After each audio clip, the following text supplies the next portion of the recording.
né? O Castro Alves contraiu tuberculose, provavelmente da mãe, que morreu tísica com 34 anos, né? Bem jovem. Provavelmente entre infância e adolescência ele contraiu a doença.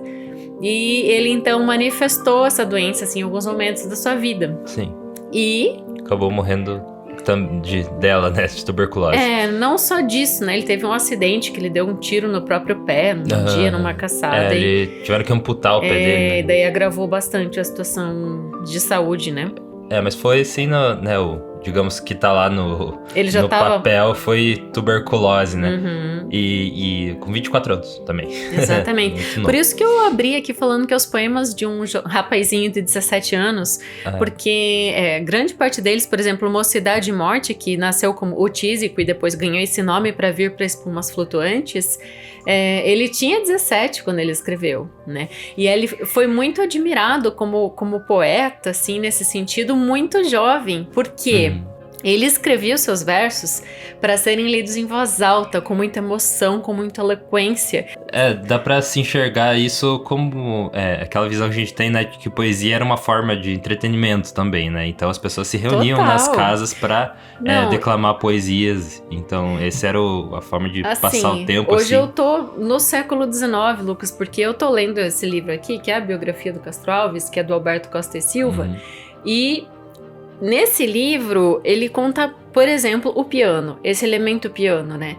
Toda casa que se prezasse era um móvel indispensável para a residência, né? E as moças tinham que saber tocar, mesmo que tocassem mal, mas tinham que saber tocar porque as salas com esse móvel, elas tinham ali um local de música e dança. De forma que a gente hoje tem a televisão, né?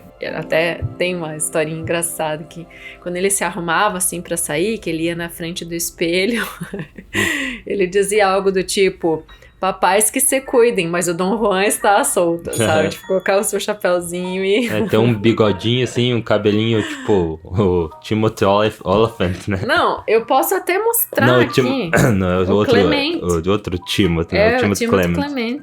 Ele declamou um poema que se chama Um Século. E esse poema fez todo mundo aplaudir ele de pé por muito tempo. Então essa coisa da eloquência, né? E nesse poema que está o embrião para O Navio Negreiro e para Vozes da África.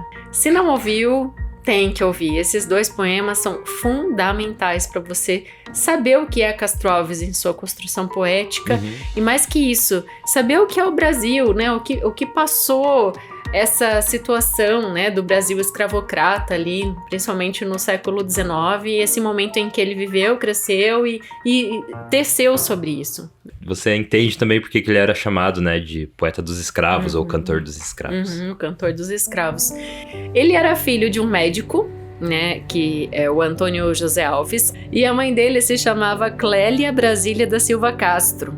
O irmão mais velho era meio louco, acabou se matando quando o Castro Alves estava para entrar no curso de Direito, e isso abalou bastante ele. Eles foram juntos para estudar no Recife, logo depois que a mãe morreu, mas ele ficou assim muito abalado com a morte da mãe, esse irmão mais velho, e acabou não resistindo, ele tirou a própria vida, né?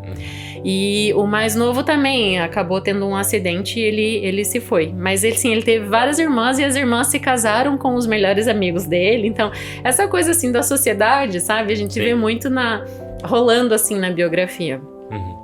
Muito cedo, ainda antes de ir para estudar direito, o Castro Alves estudou num colégio que foi o primeiro colégio ali da Bahia mesmo, onde se construiu tipo um palco para declamar poesias, sabe?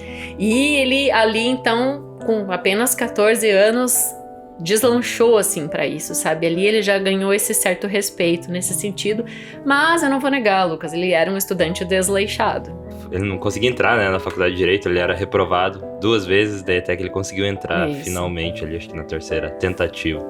Enfim, o pai dele um pouco depois se casa, uns 3 anos depois, com uma jovem viúva, a Dona Maria Ramos Guimarães, que era viúva de um traficante negreiro chamado Lopes Guimarães. E ela continuou os negócios do marido, então olha o drama, né? Toda a família do Dr. Alves, né, se mudou para o casarão da viúva, que ainda fazia tráfico né?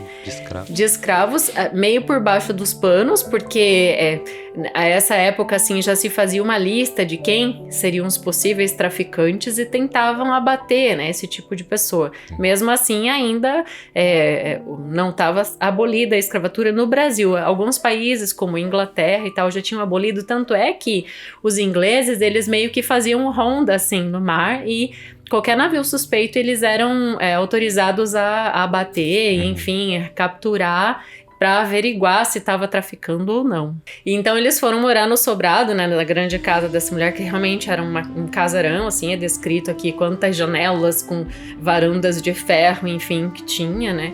Quando ele foi se preparar ainda para entrar no curso de Direito aos 16 anos, como você falou, ele já começou a ter as crises de tuberculose. Mas foi realmente uma vida muito curta, né, só 24 anos, e os escravos, de modo geral, nas poesias dele, era devotado aos seus, nobre, altivo, valente, reto, era muito guerreiro, né? Então, essa visão, essa linha de defesa, assim, foi o que ele ergueu. Tanto é que ganhou essa alcunha, né, de o cantor dos escravos.